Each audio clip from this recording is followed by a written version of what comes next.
Fate एक ऐसे देश से आई थी जहां धार्मिक हुकूमत चलती थी।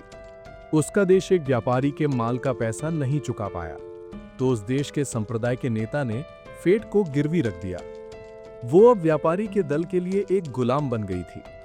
फेट दिन रात बिना शिकायत काम करती थी, लेकिन बदले में उसे बस जुल्म और मार ही मिलती थी। एक आदमी ने हंसते हुए फेट से पूछा, हमने तेरे साथ इतना बुरा किया, तू हमें नफरत तो करती होगी ना? फेट ने शांति से कहा, चाहे कुछ भी हो जाए, मुझे किसी से नफरत नहीं रखनी चाहिए। ये एक सच्चाई है, एक अनंत सत्य। वो आदमी जोर से हंस पड़ा, जैसे उसने दुनिया का सबसे मजाकिया मजाक सुन लिया हो। उसे यकीन ही नहीं हुआ कि इतनी बेवकूफ भी कोई हो सकती है। उसका अपना देश उसे माल की तरह बेच चुका था, फिर भी फेट मानती थी कि यह सब बस एक परीक्षा है, क्योंकि संप्रदाय के नेता ने कभी कहा था, जब तू इस परीक्षा को पार करेगी तो एक बहुत बड़ा और खूबसूरत आसमान देखेगी। बटलर जॉन सोचता था कि फेट अब सुधर नहीं सकती। वो उसे हकीकत बताता, तू अब एक गुलाम है, अगर तू मारी भी जाएगी तो भी तू कुछ नहीं कर पाएगी। ये सब जानते हुए भी तू हमें मारना नहीं चाहती? फेट ने फटाफट सिर हिला दिया। उसने कहा, मैं कभी इतना गलत ख्याल भी नहीं सोचूंगी। चाहे मैं कहीं भी रहूं, मैं कभी किसी की जान नहीं लूंगी। जॉन ने आंख भरकर कहा, यह दुनिया बहुत गंदी है, सिर्फ चालाक और बेरहम लोग ही बचते हैं। लोग बस दूसरों की जिंदगियां बेचकर अपना फायदा देखते हैं, और फिर भी तू इस गंदे सच को पकड़े हुए है। लेकिन फेट उसके शब्दों से डगमगाई नहीं। वो मानती थी कि दुनिया एक दिन जरूर बेहतर होगी, और अगर किसी को मरना ही पड़े तो वो चाहती थी कि पहले वो खुद मरे। उसकी ये बातें सुनकर दोनों आदमी चुप हो गए। कुछ देर बाद मालकिन ने उसे फिर से डांटा। फेट जंगली पत्तियों की टोकरी लेकर नदी पर धोने चली गई। धोते धोते उसे लगा जैसे वो कोई जरूरी बात याद करने वाली थी, लेकिन मालकिन की चिल्लाहट ने उसका ध्यान तोड़ दिया। शाम को सब लोग खाने की मेज पर इकट्ठा हुए। गुलाम होने की वजह से फेट को टेबल पर बैठने की इजाजत नहीं थी। वो एक तरफ खड़ी थी, हाथ में जंगली पत्तियों के सूप का कटोरा पकड़े। उसी वक्त उसे याद आया, ये पत्तियां जंगली नहीं, जहरीली है। वो सबको चेतावनी देना चाहती थी, पर उसके गले में लगी लोहे की जंजीर इतनी कसी हुई थी कि वो बोल ही नहीं पाई। एक एक करके सबने जहरीला सूप पी लिया। फेट वहीं खड़ी रह गई, पूरी तरह टूट चुकी। उसे लगा जैसे ये सब उसकी गलती थी। उसने तय किया कि वो भी उनके साथ मर जाएगी। लेकिन शरारती यंग मास्टर ने उसके हाथ से कटोरा गिरा दिया। वो फेट को चिढ़ाते हुए बोला, गुलामों को सुअर की तरह खाना चाहिए, और खुद शान से खाना खाने लगा। फेट रोते हुए कहा, खाना जहरीला है। लेकिन किसी ने भी गुलाम की बात नहीं मानी, बल्कि किसी ने उसे बेहोश कर दिया। होश में आने पर फेट ने यंग मास्टर को बड़ों से कुछ कहते सुना। वो कह रहा था, मैं अभी फेट के हाथ पांव में गोली मारूंगा, फिर उसे कोड़े मार मारकर मार डालूंगा, ताकि सबको दिखा सकूं कि मैं कितना बहादुर हूं। बड़े लोग उसे शाबाशी दे रहे थे, तू अब समझदार हो गया है। फेट ने यह सब सुना और पूरी तरह निराश हो गई। उसने दिल फाड़ देने वाली चीख निकाली। उसी पल सब लोग जहर के असर से तड़पने लगे। एक एक करके सब उसकी आंखों के सामने गिर पड़े। फेट घिसटते हुए उनकी लाशों तक पहुंची। उसे जॉन मिला, जो अभी जिंदा था। वो दौड़कर उसके पास गई। पता चला जॉन ने बहुत कम सूप पिया था, इसलिए वो बच गया। फेट फूट फूट कर रोने लगी। फेट को बहुत अफसोस था कि उसने वक्त रहते सबको चेतावनी क्यों नहीं दी। उसे लगता था सबकी मौत की वजह वही है। वो मानती थी कि उसने अपने विश्वास को धोखा दिया है। फेट ने जॉन से विनती की कि वो उसे मार डाले। जॉन ने उसकी जंजीरें खोल दी, लेकिन फिर उसने बंदूक खुद पर तान ली। फेट हैरान रह गई। दूर से उसे कुछ आवाजें सुनाई दी।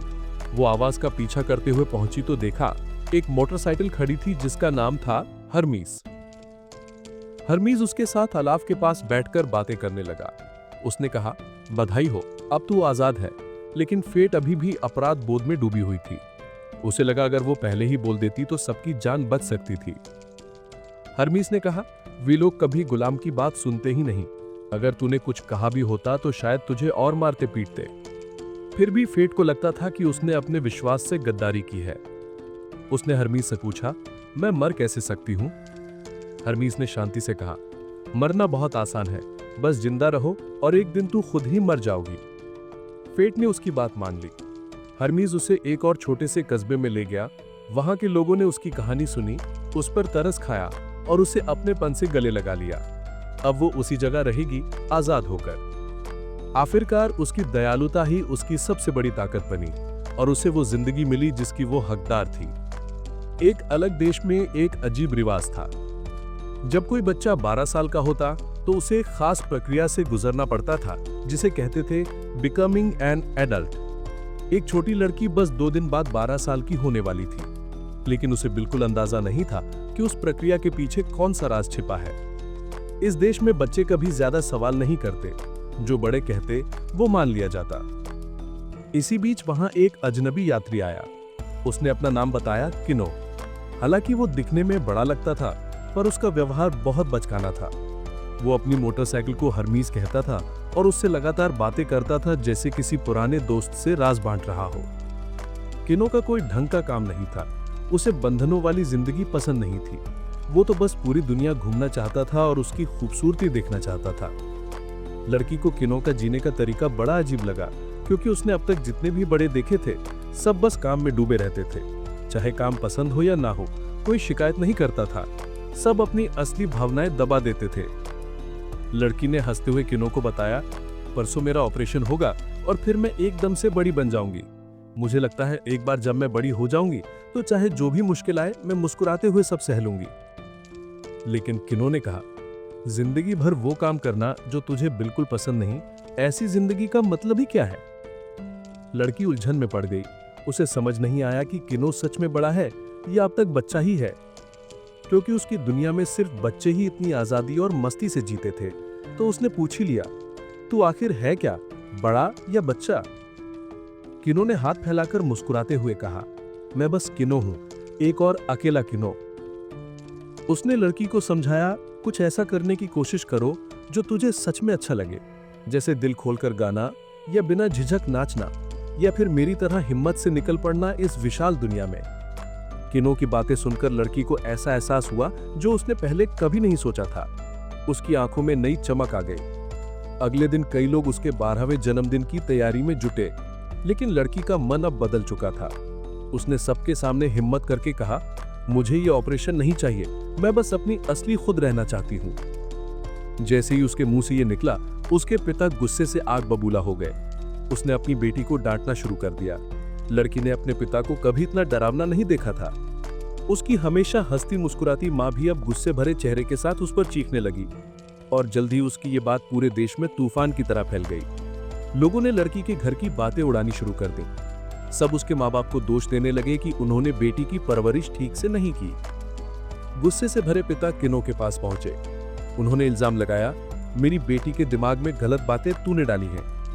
किनो के पास कहने को बहुत कुछ था, लेकिन वो जानता था कि एक विदेशी होकर उसे किसी दूसरे देश के रिवाजों में दखल देने का हक नहीं है। तो उसने ठान लिया कि अब वो इस अजीब देश से चला जाएगा। वो झुककर लड़की से विदा लेने ही वाला था कि अचानक उसके पिता पीछे से आ गए। उनके हाथ में एक तेज धार चाकू था, चेहरे पर ठंडी हंसी। इस टेढ़ी मेढ़ी सोच वाले समाज में बच्चे अपने माँ बाप की जायदाद माने जाते थे।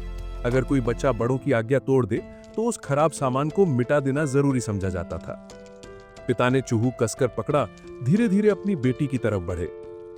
लड़की खाली निगाहों से उन्हें देख रही थी, सीधे उनकी ठंडी आंखों में, और तभी उसके चेहरे पर गर्म खून की बूंदें गिरीं। किनो बिना झिझक उसके आगे आ गया था। बड़े लोगों ने किनो को खून के तालाब में गिरा देखा, लेकिन घबराने की बजाय वो घमंडी मुस्कान हंस रहे थे।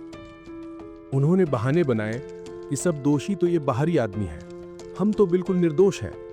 उस पर लड़की ने पूरी तरह समझ लिया, ये तथाकथित बड़े लोग अपनी सोच ही खो चुके हैं, ये तो बस अंधे अनुयायी रह गए हैं। तभी मोटरसाइकिल हरमिस ने बात की।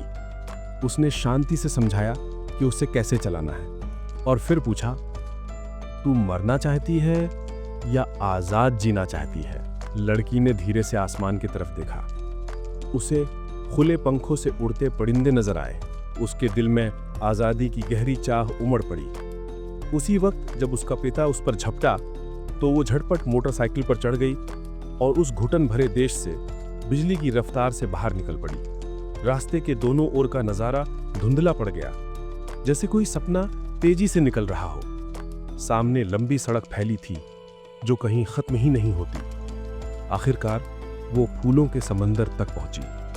वहां उसने शांति से आसमान को देखा जो नीलम की तरह नीला चमक रहा था। उस पल से लड़की को एक नया नाम मिला, कीनो।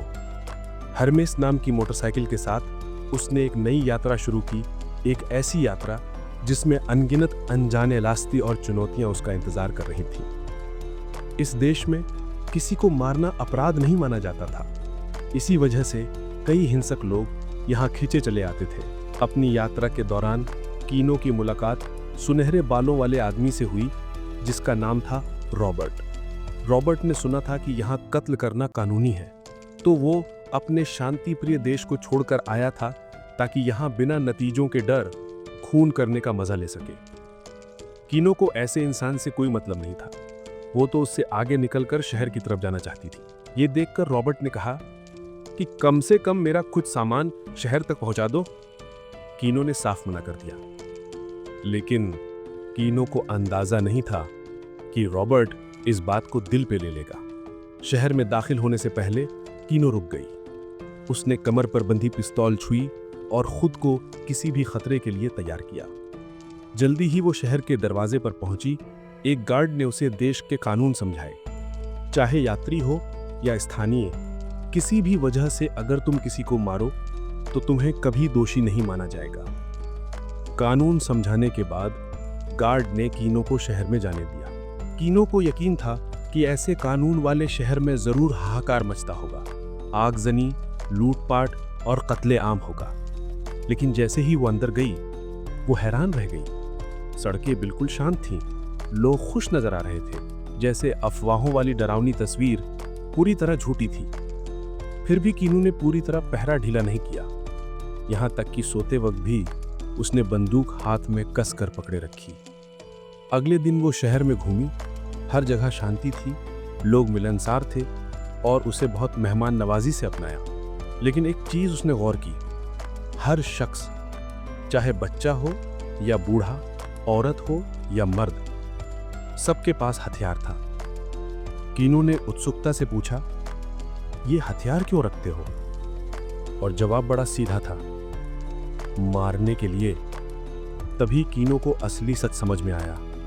अफवाहें झूठी नहीं थीं, बस उसने खुद गहराई से जानने की कोशिश नहीं की थी। खाने पीने का सामान खरीदकर वो उस देश से निकलने ही वाली थी कि अचानक पीछे से एक तेज आवाज गूंजी।